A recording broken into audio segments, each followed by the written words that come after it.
Warpath via Real. Here with Brett the Grim Rogers. I'm here with my friend Ninja Hua. I'm here with Roy Boughton. I'm here with Steve the Boss Boss, a very popular fighter here in Quebec. I'm here with, actually, why don't you tell us what your name is? Michael Bolo Clark. So I'm here with Dennis Kang, who's fighting in the main event tonight. Dennis, what's the process like for you to get ready to fight? Just hard training and proper periodization with the coaches so that you can peak on time. And how about when you're sitting back here in the room and you got a couple hours till the fight, what do you go through mentally to get ready? Just relax and try to not think about the fight too much, and that if it does pop into your head, you know, try to visualize it positively and make sure that everything comes out all right. I'm sure well tonight for you, man. Best of luck. Thank you. He knows that Dennis Kang is very famous in Korea and he respects that, but he doesn't think that it's going to affect much in this game.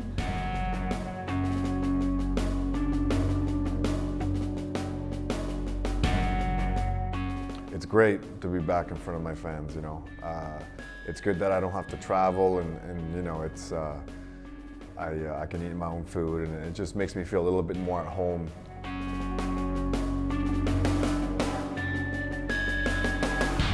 He hasn't had a fight for the last 2 years. It's kind of complicated. After the Melvin Manuel fight, there was a behind story that I got a fight with a couple of other fighters actually, and the fight got cancelled right before the fight. That happened a few times, and I was actually thinking about retirement too.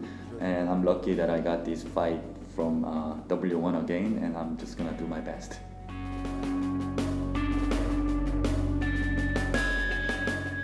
My opponent is Kim Dae-won. He's a fighter coming out of, I think his last fight was in Dream. He's actually fairly well known over on the Asian circuit, not that well known over here. He's fought a lot of tough guys, Melvin Manuel, Marcelo Garcia, whom he beat and spoiled his first MMA fight. You know, so he's coming in, you know, looking to win for sure. The judo skills could be, I can use some of the judo techniques during the fight, but you know, the MMA fight always doesn't go like you expected. You gotta expect stand-ups, you gotta expect the ground games. So I'm just gonna do what I need to do at the games.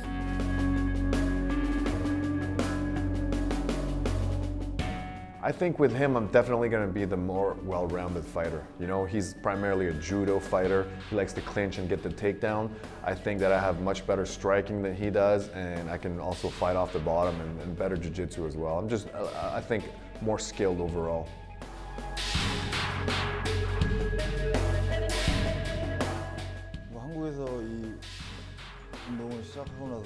He has a lot of respect to Dennis Kang, and it happens that I got a fight against Dennis Kang at W-1, and I just want to have a great fight, good fight to the MMA fans, and I hope that I'm the one who stands still.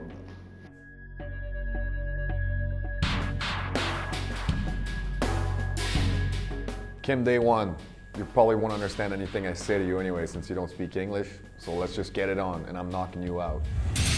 For the main event, tale of the tape, it'll be contested in the middleweight division. And it's brought to you by Tap Out Energy Drink, available at 7-Eleven. Stay in the fight. Dae-won Kim is 31, 5'9", 185.5 pounds with a record of 11-5. Dennis Kang is 31, 5'11", 185.5 pounds with a record of 32, 11-1. First, introducing in the blue corner from Tap Out Energy blue corner from Seoul, South Korea, he represents Team Force. He stands 5'9". He weighed in at 185.5 pounds. He has a professional record of 11 wins, 5 losses, 4 wins by KO, 3 by submission. Ladies and gentlemen, W-1 Kim.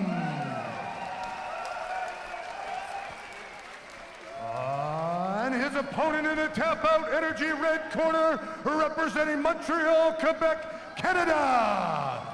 He fights out of TriStar Gym and also American Top Team in Florida. He stands 5'11". He weighed in at 185.5 pounds. He has a professional record of 32 wins, 11 losses, 1 draw with 12 knockouts and 15 submissions. Ladies and gentlemen, Dennis Kang!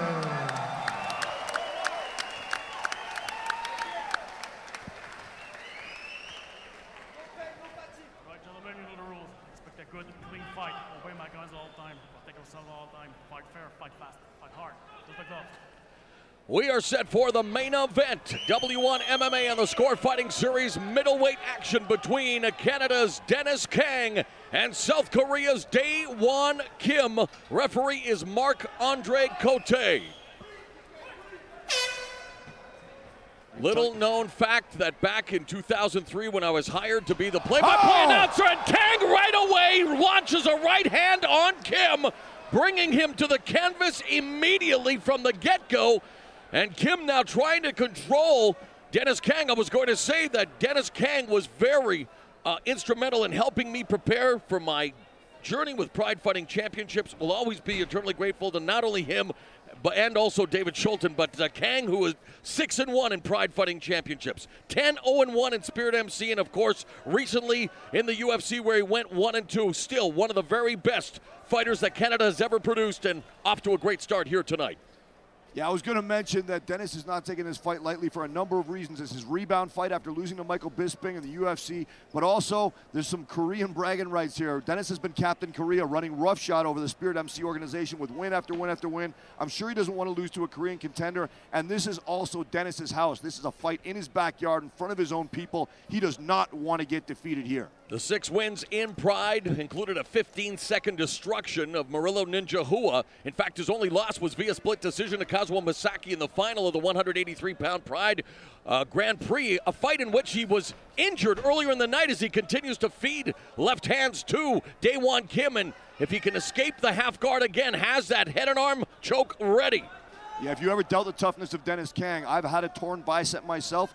He had a torn bicep between rounds of that tournament. He walked back into the ring and he fought to a decision, and that is an excruciatingly painful thing to do. And of course, Kim coming off a loss to the Dutch Mike Tyson, Melvin Manhoef in May of 2008. And there, now the arm triangle choke by Dennis Kang. It's over! Dennis Kang records an impressive submission win over W-1 Kim, the 16th submission win of his career, bouncing back in very impressive fashion as he begins the journey back to the big time. This is the Dennis Kang that we have come to know and love as fight fans. When Dennis is on, as I've said before, he's one of the absolute best in the world, and Kim's got nothing to be ashamed of. I've been in that very position rolling with Dennis, and it absolutely sucks. Dennis started out this fight in fine style, over the top of the right hand, planting Kim right on his booty, and following up with some aggressive work on the ground to secure a position and set up the fight-ending show. Dennis Kang, a Brazilian Jiu-Jitsu black belt under Marcus Suarez, who was one of Carlson Gracie's best students ever, and he utilized those submission skills perfectly tonight, bouncing back from a loss to Michael Bisping, which cost him his UFC career, but something tells me Dennis Kang is on his way back. Side choke secured, and Dennis doing the right thing, flattening out his body to increase the pressure on that hold. Ladies and gentlemen, referee Marc-Andre Cote steps in at 1:49 in the first round. Your winner by arm triangle, Dennis Kang.